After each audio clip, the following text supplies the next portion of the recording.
वह अनंत कोटि ब्रह्मांड नायक हैं, अखिल कोटि ब्रह्मांड के कर्ता है, पालन करता है और वही संहार करता है। उत्पन्न भी वही करते हैं, पालन भी वही करते हैं और नष्ट भी वही करते हैं। इसलिए यतो आईमानि भूतानि जायन्ते न जातानि जीवन्ते यत्पर्यन्ते विषम विशन्ति तद विज्ञासस्व तद ब्रह्मेति।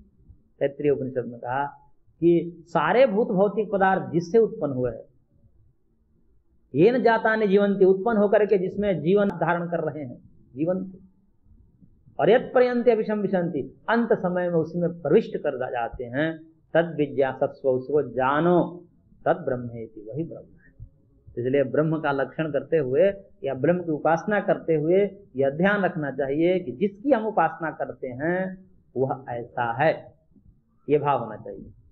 हम जिसकी उपासना कर रहे हैं, क्योंकि हम पूजन किसी का भी कर सकते हैं, पूजा पाठ हम किसी का भी कर सकते हैं, लेकिन बात आएगी उपासना का, तो उपासना तो एकमात्र भगवान की ही हो सकती है, ब्रह्म की उपासना हो सकती है। क्यों? क्योंकि ब्रह्म सूत्रकार ने सूत्र दिया सर्वत्र प्रसिद्धोपदेशात्, कि सब जगह भगवान ही उपास्य के रूप में शास्त्रों में वेदों में प्रसिद्ध है, अन्य की उपासना नहीं हो सकती। अन्य की कोई उपासना करेगा तो उपासक को जो उपास्य के द्वारा प्रदत्त फल है उसका लाभ नहीं मिलेगा। और ये पूर्व में तो भगवान ने कह दिया कि कोई किसी भी देवी देवता का यजन पूजन करता है तो मानो घुमा फिराकर हमारा ही करता है, क्योंकि यद्यद विभूति मत सत्व श्रीमद उर्जितमेव वा, जिस भी देवी देवताओं के पास जो भी सामर्थ्य होता है, जो भी शक्तियां होती है, तो हमसे ही आती है। उन्हीं शक्तियों से तो प्रभावित होकर के वो पूजन करता है, और वो शक्तियां हमारी ही शक्तियां हैं, लेकिन वो साधक, ये उपासक उस बात से अनभिज्ञ रहता है, इसलिए वो ब्रह्म प्राप्ति है, ब्रह्म उपासना का फल उसे प्राप्त नहीं होता। और जिस समय उसकी दृष्टि ये हो जाए, चाहे जो कोई भी आलम्बन हो, जिस किसी भी देवी देवता को आलम्बन लेकर के और वो जन पूजन कर रहा है, उसमें ब्रह्म दृष्टि हो जाए। ब्रह्म दृष्टि, इसके लिए भी सूत्र दिया ब्रह्म दृष्टि उत्कर्षात्, कि ब्रह्म दृष्टि का उत्कर्ष हो जाए जिस भी आलम्बन में, जिस भी देवी देवता में, उसको साक्षात ही मानना पड़ेगा कि इसी से जगत की उत्पत्ति हुई है, इन्हीं से जगत पालित है और इन्हीं में अंततः जगत लीन हो जाएगा। इसलिए जहां भी जाएंगे तो बड़ा ये विचित्र बात लगती है कि राम जी के उपासक जब राम जी के चरित्र गाएंगे तो वहां पर लगा कि वही ब्रह्म है। शिव जी के उपासक जब उनका चरित्र बताएंगे तो उन्हीं से विष्णु की उत्पत्ति बता देंगे, उन्हीं से ब्रह्मा जी की उत्पत्ति बता देंगे। और विष्णु के उपासक जहां अपने विष्णु का वर्णन करेंगे तो उसी से शिव की उत्पत्ति बता देंगे, उसी से राम की उत्पत्ति बता देंगे। वस्तुतः ये सब कहने का एक ढंग है, वो सब भगवान ही हैं, सब में वही हैं, क्योंकि जब तक ब्रह्मदृष्टि नहीं होगी तब तक उपासना सफल ही नहीं। तो एक ही भगवान जो हैं विविध नाम और रूपों में जीवों के भावना के अनुरूप बन जाते हैं, इसमें भेद नहीं। वही माता के रूप में हो जाते हैं, वही भगवती के रूप में हो जाते हैं, क्योंकि है वही, क्योंकि सबकी अलग अलग इच्छाएं होती है। किसी को प्रायः या स्वाभाविक रूप से किसी एक देवी देवता विशेष में अभिरुचि होती है, उसको वही अच्छे लगते हैं। किसी को शिव जी अच्छे लगते हैं, किसी को राम जी अच्छे लगते हैं, किसी को भगवान श्री कृष्ण अच्छे लगते हैं, किसी को भगवती अच्छी लगती है। तो सब तो उन्हीं का रूप है, उन्हीं का ऐश्वर्य है। इसलिए दृष्टि वही होनी चाहिए। रोज रोज देवी देवता आलम्बन मंत्र ग्रंथ गुरु बदले नहीं जाते, क्योंकि आज ये सुन लिया, फिर दूसरे किसी प्रसिद्ध योगी आए तो उनसे को देखा कि ये तो बहुत प्रसिद्ध है, ये क्या भजन करते हैं कि इनका, तो पता चला कि उनके ये उपासक हैं, ये उपास्य हैं, तो अब फिर उनके पीछे पड़ गए। फिर कोई दूसरा मिला, फिर उसे प्रभावित हो, फिर दूसरा देवी देवता बदल लिया। ऐसा नहीं, एक ही में दृढ़ हो जाए और उसी में ब्रह्म दृष्टि कर दें कि इन्हीं से जगत की उत्पत्ति हुई है, इन्हीं से जगत पालित है, इन्हीं में जगत विलीन हो जाएगा। जब इस प्रकार के दृष्टि, वो कौन कौन है? तो सर्वगत है, वो सब जगह है, सब इन्हीं से उत्पन्न हुए हैं, इन्हीं का सब विस्तार है, यही नाना रूपों में है, नाना नाम और रूपों में इन्हीं का विस्तार है। ऐसी दृष्टि हो जाए तो सब अंततः उसी फल को प्राप्त होंगे, उनको वही फल प्राप्त होगा। एक ही फल प्राप्त होगा। क्यों? क्योंकि भाव एक ही है कि ये कौन है, ये सर्वव्यापक है, ये अविनाशी है, समस्त अखिल जगत के कर्ता है, नियंता है, संहार करता है। तो इस प्रकार से दृष्टि होनी चाहिए। तो जो तीनों लोगों का धारण करता है वही परमात्मा है, वही ईश्वर है, इत्यादि नामों से जाना जाता है। और उसी उत्तम पुरुष के विषय में भगवान आगे कह रहे हैं, यस्माक्षरमतीतो हम अक्षरादपि चोत्तमः अतोस्मि लोके वेदे च प्रथितः पुरुषोत्तमः। करें कि यस्मात् अहम क्षरम अतीतः अक्षरादपि उत्तमः, इस कारण से मैं इन दोनों से भिन्न हूं, उत्तम हूं। क्योंकि एक भोग्य है, वो स्वयं नष्ट हो जाती है, ये जगत क्या है, नष्ट हो जाता है। और भोक्ता वो स्वयं ही भोग के साथ वो भी नष्ट भ्रष्ट जैसा हो जाता है। वो भी भोग के नष्ट होने पर अपने को नष्ट मानता है। जैसे कोई भोग्य सामग्री है, हम जिस भोग सामग्री के द्वारा सुख को अनुभव करते हैं, सुख का भोग करते हैं, उस भोग्य सामग्री को नष्ट हो जाने पर भोक्ता अपने आप को नष्ट मानने लगता है, फिर छाती पीटने लगता है, हाय मैं मर गया। कुछ उसके सामान, उसके प्रिय सामान हो, वस्तु हो, वो टूट फूट जाए, मोबाइल उसका टूट फूट जाए, गिर जाए, छाती पीट कर रोने लगेगा, हाय मैं तो मर गया। उसका घर तोड़ दिया जाए तो क्या कहेगा, हाय मैं मर गया। उसकी पत्नी, उसका पुत्र, किसी प्रकार से उसकी हानि हो जाए तो हाँ जो है छाती पीटने लगेगा कि मैं मर गया। तो यह भोक्ता भी एक प्रकार से मरा ही हुआ है। इसलिए उपनिषद में तो कहा गया कि ये आत्मघाती हैं, जो अपनी आत्मा की उपेक्षा करके और केवल भोग में लिप्त हैं, वो आत्मघाती हैं, आत्महत्यारे हैं। ये अपने आत्मा की उपेक्षा कर रहे हैं। जो अजर अमर अविनाशी आत्म तत्व है, उनकी उपेक्षा करके और ये विनाशी सुख के पीछे पड़े हुए हैं, मानो अपना हनन कर रहे हैं। वो आत्मघात कर रहे हैं, अपने साथ धोखा कर रहे हैं। क्योंकि भोग में लिप्त होने के कारण भोक्ता भी अपने आप को नष्ट भ्रष्ट मानता है। इसलिए भोक्ता जो पुरुष है वह अपने आप को मरता हुआ मानता है। अब मैं मरूंगा, मरूंगा मतलब मैं नष्ट हो जाऊंगा, मैं खत्म हो जाऊंगा। मृत्यु से भय क्यों लगता है? क्योंकि वो व्यक्ति मानता है कि अब मैं नहीं रहूंगा, मेरा अस्तित्व यहां से खत्म हो गया। ऐसा मानने वाला व्यक्ति अपनी सत्ता को नकार रहा है। जो सत्ता, जो हमारा अस्तित्व नित्य निरंतर है, अविनाशी है, अजर अविनाशी है, उसकी अपेक्षा करके जो जीवन भर भोगों में लगा है, आत्मानुसंधान में कभी लौटा ही नहीं, कभी शास्त्र की तरफ देखा ही नहीं। एक बार शास्त्र के तरफ पहले देखा जाता है, गुरुओं की बात सुनी जाती है, तब जाकर के कुछ बोध होता है, तब प्रवृत्ति बनती है। जब तक यहाँ हलचल ज्ञान में नहीं होता तब तक प्रवृत्ति नहीं बनती। पहले तो ज्ञान रूप में उसका कहते हैं कि माइंड वॉश करना पड़ता है।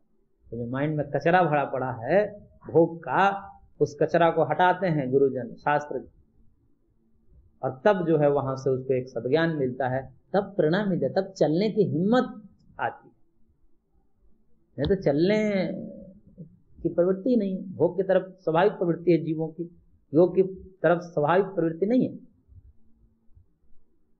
तो इसलिए भगवान ने कहा कि यस्माक्षर अतीतो हम अक्षरादपि चोत्तम, मैं अक्षर से भी अतीत हूं, यानी कि श्रेष्ठ हूं। अतीत का मतलब उससे अलग हूं, भिन्न हूं, उससे श्रेष्ठ हूं। अक्षर मतलब जगत, मैं जगत से भी श्रेष्ठ हूं और अक्षरादपि चोत्तम, और अक्षर यानी कि जीव से भी श्रेष्ठ हूं। तो मैं जगदीश्वर भी हूं और मैं जीवेश्वर भी हूं, जीवों का भी ईश्वर हूं और जगदीश्वर भी हूं। इसलिए भगवान को पशुपति भी कहते हैं। भगवान का एक नाम है पशुपति। पशु बोलते हैं जीव को, यह पश्यति सब पशु है, जो देखता है वो पशु है। तो पशु मतलब जीव, पशु शब्द शास्त्र में जीव का वाचक है। और जीवानाम पति ही, जीवों का जो पति है, स्वामी, जो स्वामी है, वो क्या है? पशुपति। वो पशुपति भी हैं, वो जीवों का भी स्वामी है, वो जीवेश्वर भी हैं, वो जगदीश्वर भी हैं। तो जगत के भी वही स्वामी हैं और जीवों के भी स्वामी हैं, दोनों को नियंत्रित करते हैं। इसलिए दोनों से श्रेष्ठ हैं, दोनों से अतीत हैं, दोनों से भिन्न हैं, उत्तम है, इसलिए वो उत्तम पुरुष है।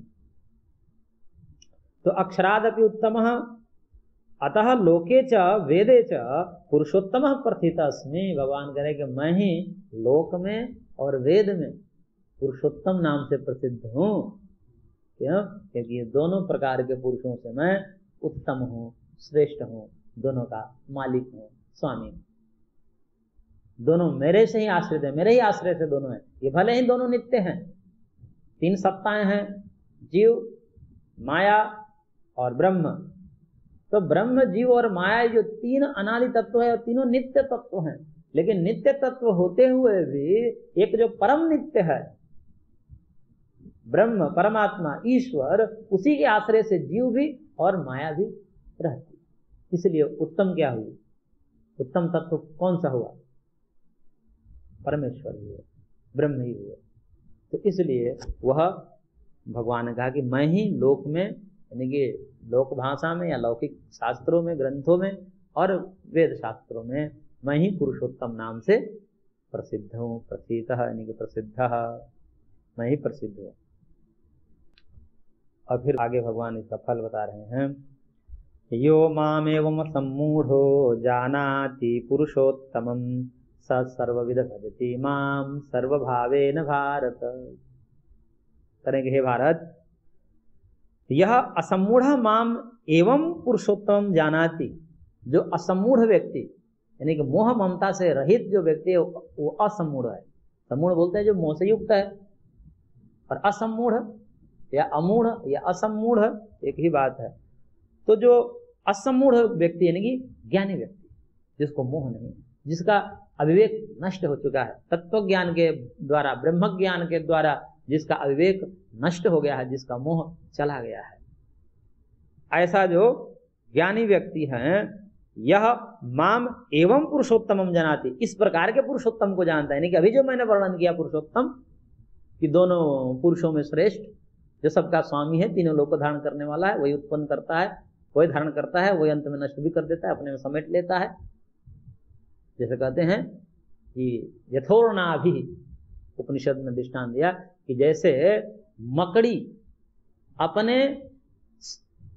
अपने शरीर से जाल को फैलाती है, अपने शरीर से वो तंतु निकालती है और फिर अपने में ही समेट लेती, खींच भी लेती है। किसी मकड़ी को ध्यान से देखने पर पता चलता है कि मकड़ी कभी नीचे गिरती है तो उसका सहारा लेकर और फिर समेटते हुए ऊपर चली जाती है। तो जैसे मकड़ी अपने ही शरीर से जाले को, तंतु को बाहर निकालती है और फिर समेट लेती है, ऐसे ही भगवान अपने से जगत को प्रसार करते हैं और फिर अपने में खींच लेते हैं। तो इस प्रकार से उत्तम पुरुष, जो पुरुषोत्तम है, जो जानता है, स सर्वविद भवति, वही सर्वविद हो जाता है। यानी कि ब्रह्म वेद ब्रह्म ये भवति वाली बात हो जाती है कि जब वह उस परम तत्व, परम सत्ता का अनुभव कर लेता है तो भी सर्वज्ञ हो जाता है, सर्वविद हो जाता है, वो भी त्रिकालदर्शी हो जाता है। भूत, वर्तमान, भविष्य, सूक्ष्म, व्यवहित, विप्रकृष्ट, सबका ज्ञान हो जाता है उससे, क्योंकि उस परम सत्ता के साथ एकात्मता हो जाती है। माया का आवरण छिन्न भिन्न हो जाता है, तो माया का आवरण छिन्न भिन्न होने के कारण जीव ब्रह्म की एकता हो जाती है। तो जो ब्रह्म का ऐश्वर्य है वो जीव में भी आ जाता है। पूर्ण ऐश्वर्य नहीं आता है, इसका वर्णन मिलता है, परंतु बहुत सारे ऐश्वर्य भगवान के उस जीव में आ जाते हैं। तो ये सर्ववित्त इत्यादि जो हैं, ये योगियों में ऐश्वर्य आ जाता है, सब कुछ जानने का समर्थ। तभी तो महर्षि कहाँ कहाँ की बातें लिख देते हैं, यहाँ वो आंखें से देखी थोड़ी गई है। ऐसे स्वर्ग आदि और उसमें रहने वाले लोग, उनका क्या क्या नाम है, कितनी जातियां हैं, कितना उम्र है, सब लिख दिया। ब्रह्मा जी का क्या उम्र है, ब्रह्मलोक में कितने कैटेगरियां हैं, उत्तरोत्तर कितनी कितनी आयु होती है उन लोगों की, सब लिख दिया। कैसे लिखा? क्योंकि समाधि के माध्यम से वो सब जान जाते हैं, सर्वित हो गए, वो सब कुछ जान जाते हैं, उनसे कुछ छुपा नहीं। तो इस ब्रह्मांड में जहां कुछ भी हो रहा है सब जान जाते हैं।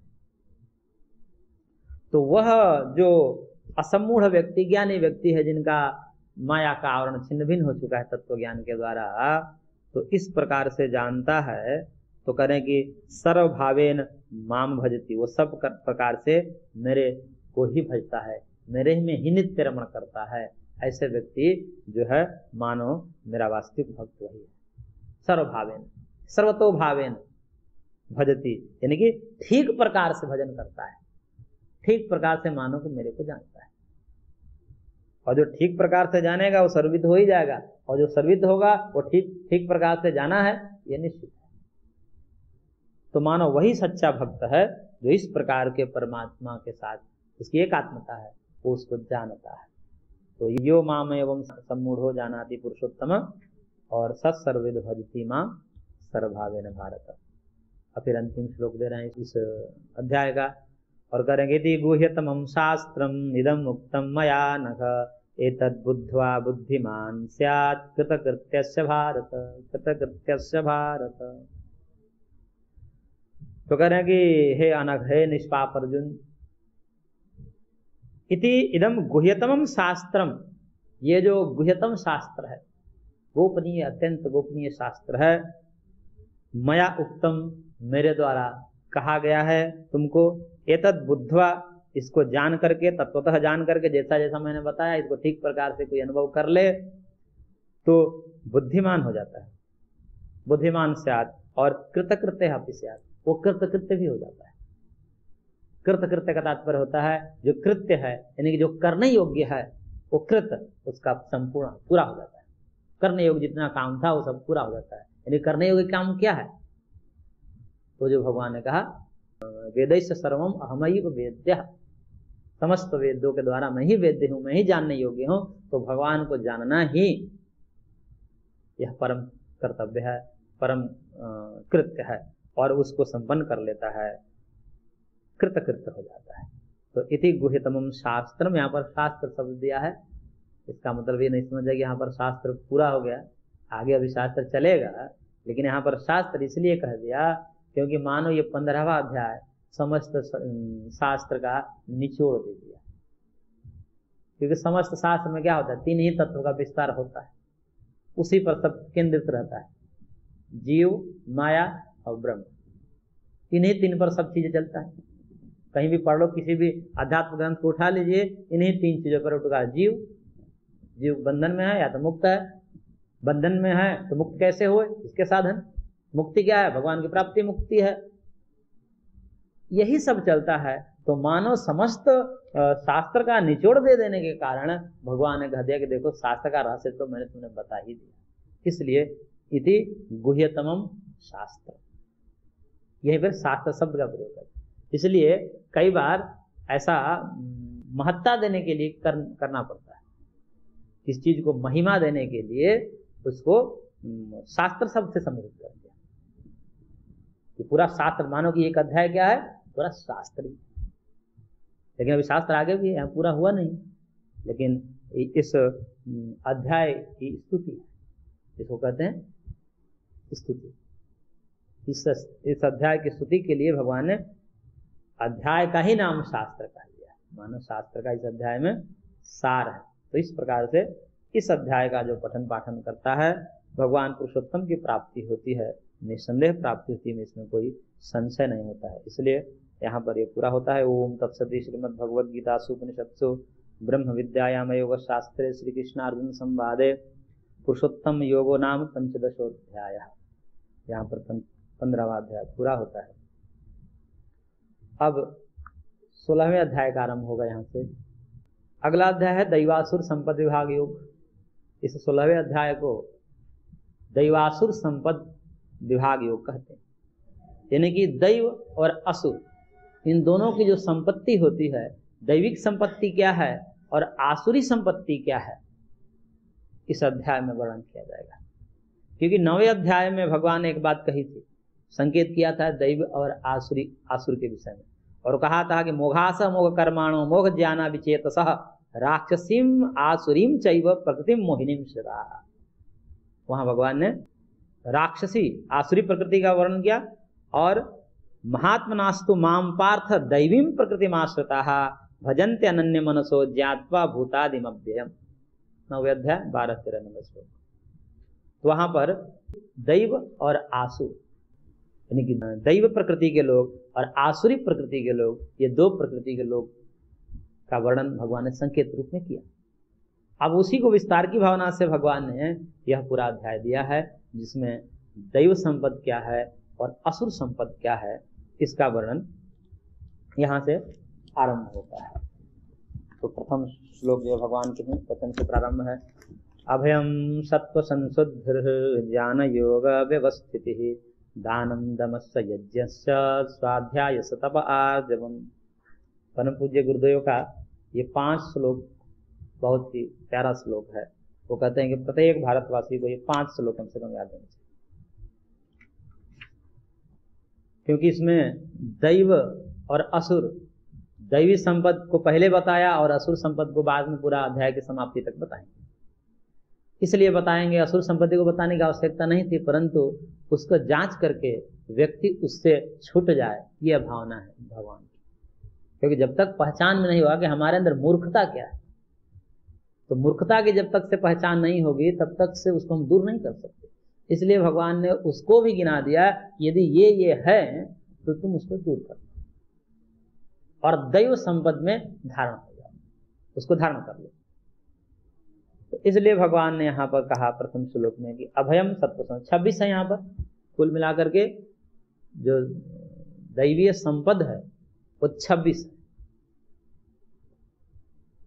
तो उसमें कहा कि अभयम सत्व संशुद्धि ज्ञान योग व्यवस्थिति दानम दमस्य यज्ञस्य स्वाध्याय तप आर्य। 7 चीजें बताई हैं, अभयम सत्व संशुद्धि ज्ञान योग व्यवस्थिति दान दम यज्ञ स्वाध्याय तप। 8 है इसमें, 8 हो गया। ज्ञान योग व्यवस्थिति को एक में गिनने में थे, क्योंकि अभयम सबसे पहला धर्म बताया भगवान ने कि जो दैवी संपद है, मतलब देवताओं को जो शोभा देने वाला संपद है, यानी कि ऐसी संपत्ति को लेकर के यदि कोई उत्पन्न हुआ है तो उसका कल्याण सुनिश्चित है। कोई व्यक्ति इसको लेकर के स्वभाव से ही लेकर जन्म लेता है, इसके साथ ही वो जन्म लेता है। ये जितने भी गुण हैं इसके साथ वो स्वाभाविक रूप से जन्म से ही वो सारे गुण होते हैं। ऐसा कोई व्यक्ति है तो उसका कल्याण तो निश्चित ही है, और नहीं है असुर संपद है तो उसको दूर करके इन संपत्तियों को धारण करके उसका भी कल्याण हो ही जाएगा। इसलिए कहा सबसे प्रथम गुण अभयम, कि निर्भय रहिए। इसलिए सबसे पहले सन्यास में सन्यासी को जब सन्यास दिया जाता है तो उसमें यही कहा जाता है कि मैं सबको अभय प्रदान करता हूं। अभयम सर्वभूतेभ्यः, मैं समस्त प्राणियों को अभय दे दिया, यानी कि मेरे से अब किसी को डरने की आवश्यकता नहीं है। मैं किसी के घर में चोरी नहीं करूंगा, मैं किसी पराई स्त्री पर कुदृष्टि नहीं रखूंगा, मैं किसी की हत्या नहीं करूंगा, मैं किसी को मारूंगा पीटूंगा नहीं, मैं झूठ नहीं बोलूंगा।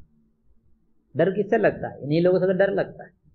कई लोग झूठ न बोल के हमसे ठग न लें, कहीं कोई मेरे को मार न दे, कहीं किसी पर कुदृष्टि न कोई रख दे, कहीं किसी का कोई सामान चोरी न कर ले, इन्हीं सब चीजों से डर होता है। और सन्यासी सन्यास लेते समय ही इन सबको बोल दिया कि मैं अब समस्त भूतों का भय प्रदान करता हूं, यानी कि मेरे से अब डरने की आवश्यकता नहीं है, क्योंकि मैं अब दैवी संपद को धारण कर रहा हूं, आसुर संपद को छोड़ रहा हूं। इसलिए वह अभय प्रदान कर दिया सबको, और सबको अभय प्रदान करके स्वयं भी अभय हो जाता है। क्योंकि जो सबको अभय प्रदान कर दिया तो उसको भी निर्भय रहना चाहिए। इसलिए सन्यासी निर्भय रहता है, उसको किसी बात की चिंता हो, किसी बात का डर नहीं रहता।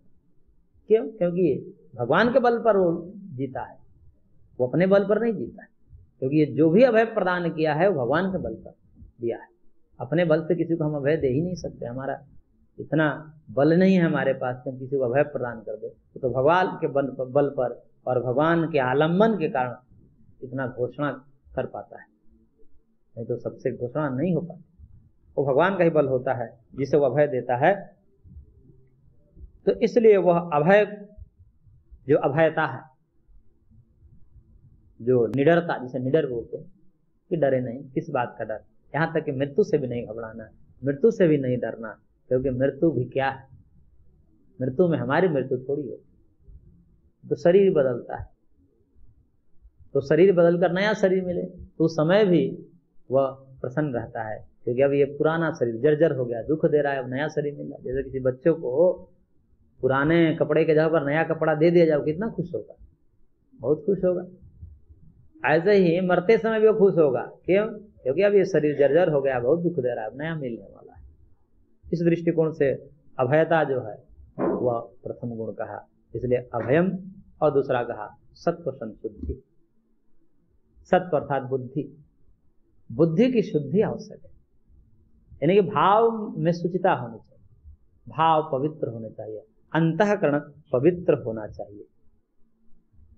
इसलिए अंतःकरण की शुद्धि, और अंतःकरण की शुद्धि क्या है? भाई किसी के प्रति छल, कपट, ठगाई, कुटिलता इत्यादि भाव न रखना, किसी के प्रति भी। से लिखा है अंतःकरण से संव्यवहारेषु परवंचनम, परवंचन माया नृतादि परिवर्जनम। कहा कि परवंचना मतलब ठगना, उसको झूठ बोलना इत्यादि से रहित भाव से होकर, इस भाव से किसी से जुड़ना नहीं चाहिए, किसी से व्यवहार नहीं करना चाहिए कि मैं इसको लूट लूं, मैं इसको ठग लूं, मैं इसे कपट पूर्वक कुछ अपना स्वार्थ सिद्धि कर लूं। इस भाव से भी लोग जगत से जुड़ते हैं, जगत के लोगों से जुड़ते हैं। तो ऐसा नहीं जुड़ना किसी से, इससे रहित होना, इसी को कहते हैं सत्व संशुद्धि। तो इस पर हम और आगे प्रकाश डालेंगे। आज की कक्षा को यहीं पर विराम देते हैं, शेष अगले।